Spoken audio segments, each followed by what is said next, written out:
Folks, the Canucks could actually do this. They could realistically go on a 15-game bender of losses to end the season.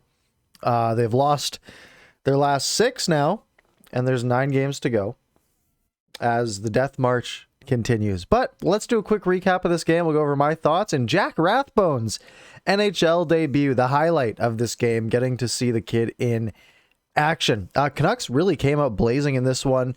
Just 30-something seconds in, Nils Höglander and Brock Boeser, a little 2-on-1.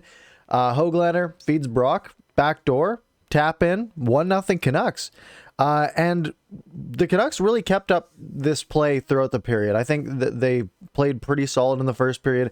The Oilers did have one really good chance in that period with a nice little passing play. Basically tic-tac-toe. Bouchard makes an extra drop pass to Yamamoto. And Yamamoto has the best look you can have. It's a wide open net, and Quinn Hughes, little slide action, makes the save to keep this game at 1-0. Things, though, really take a turn as we get into the second frame.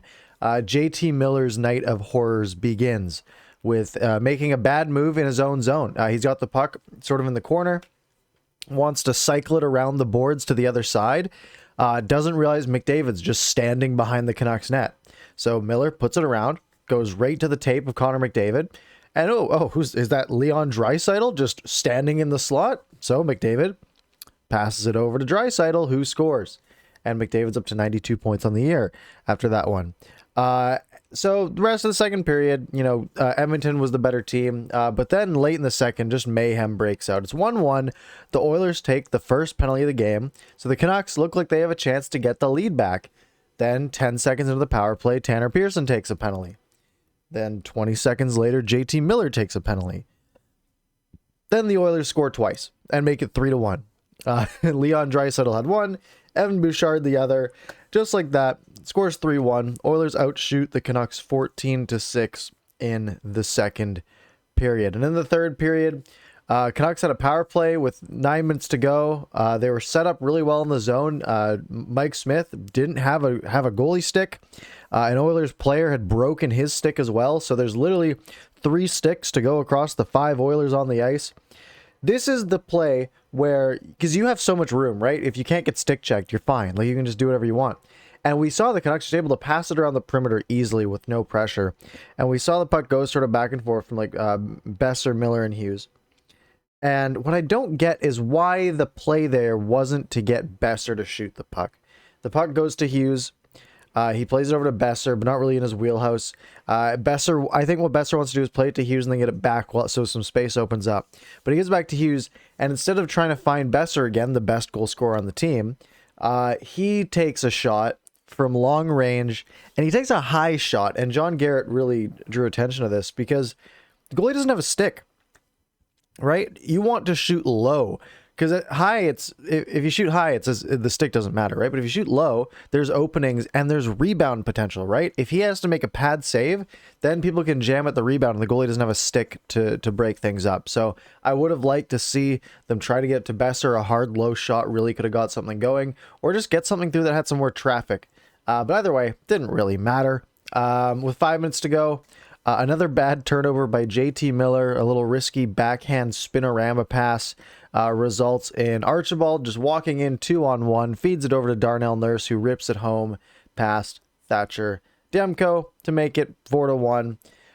Canucks got a late power play, down 3 with 2.5 minutes to go, so maybe there's a chance. No, they didn't really do much, and who would expect them to? So that's 6 straight losses for the Vancouver Canucks, but we do have some pluses, some minuses.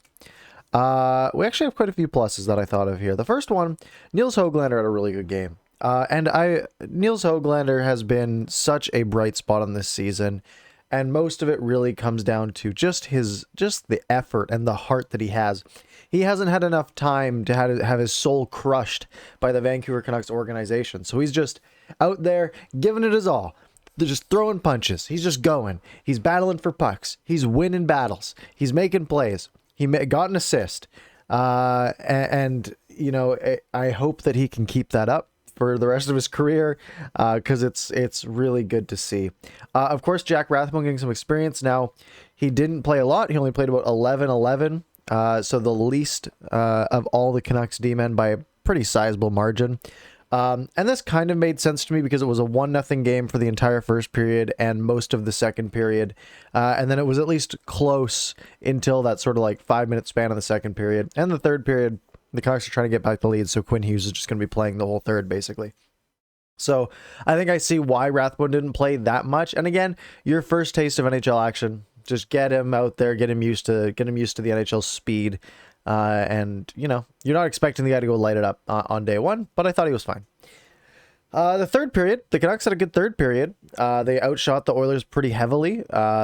It ended up making it so the Canucks had more shots than the Oilers in the game, even though they got outshot in the first two periods and quite sizably in the second.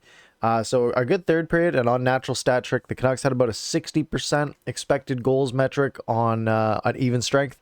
So they were the better team in the third, but they really blew it in the second to the point where that third just didn't matter that much. The next on the plus list is it's almost over. It's almost over. 2021 season is just almost done. Then we can go to the off season. We get the draft hype. We get free agency. Well, okay, free agency is scary. It's not that hype. Let's be real. But then we get the new season and some new players, or the exact same players because we don't have cap space. But hey, maybe things will be different next year, right? Right? And then the last plus is draft position.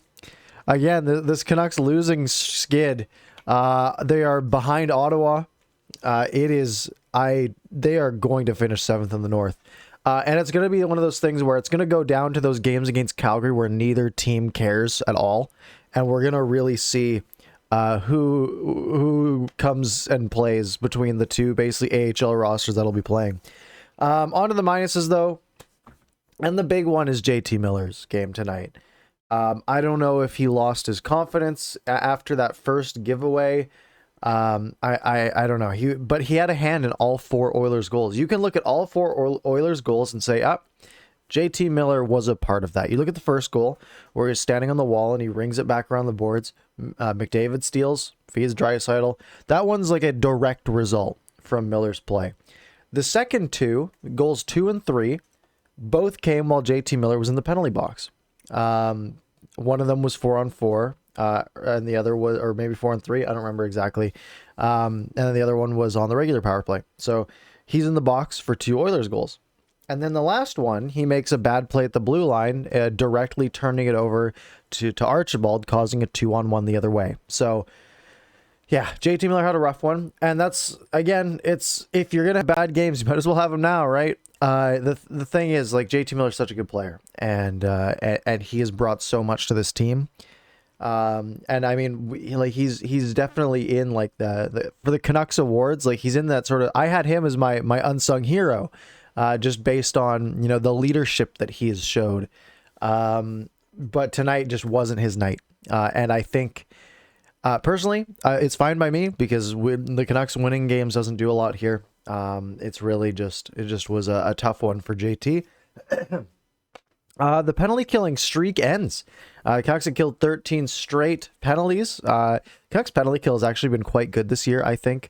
I've noticed it in most games that they're doing a really good job of keeping teams to the outside most of the time, just sort of preventing too many chances.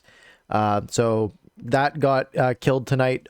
2 power play goals for the Edmonton Oilers. Again, when you're dealing with guys like McDavid and Draisaitl on the ice for basically the entire 2 minutes of most power plays, they're gonna score some goals. And the last minus, 6 straight losses with 9 games to go. 6 straight losses. I mean, let's take a look at the rest of the schedule, right? They play 2 more times against the Oilers here, then twice against Winnipeg. So I could see the Canucks losing all 4 of those. Then they play Calgary. Neither team's going to care.